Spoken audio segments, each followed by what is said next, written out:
The fall into despair. Milton's initial depiction of hell is one of absolute horror and despair, a realm antithetical to divine light and hope.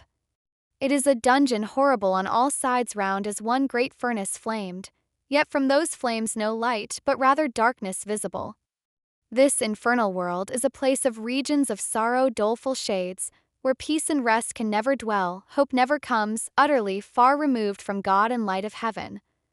The fallen angels, though ethereal, are subjected to this torment. Beyond the fiery lake, some embark on bold adventure to discover wide that dismal world, exploring infernal rivers like Styx, Acheron, Cocytus, Phlegethon, and Lethe. They endure a bitter change of fierce extremes, extremes by change more fierce, from beds of raging fire to starven ice, oscillating between burning plains and a frozen continent lies dark and wild.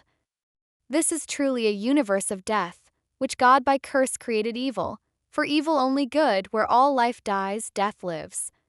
Satan, despite his suffering, clings to the delusion that the mind is its own place, and in itself can make a heaven of hell, a hell of heaven.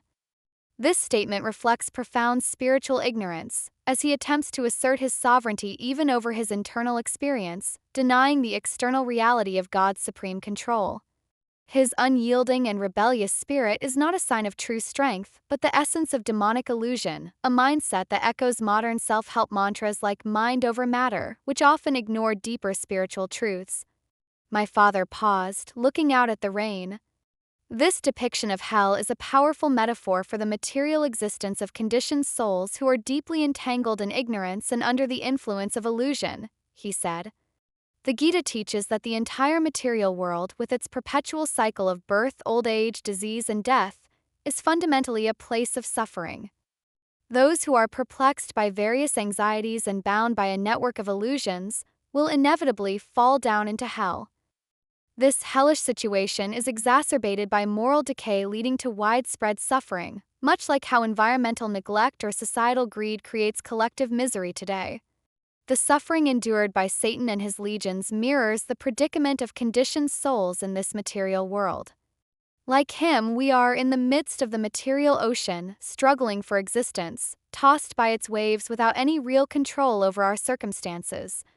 Satan, however, remains fixed in his domineering mentality, which is precisely what keeps souls conditioned.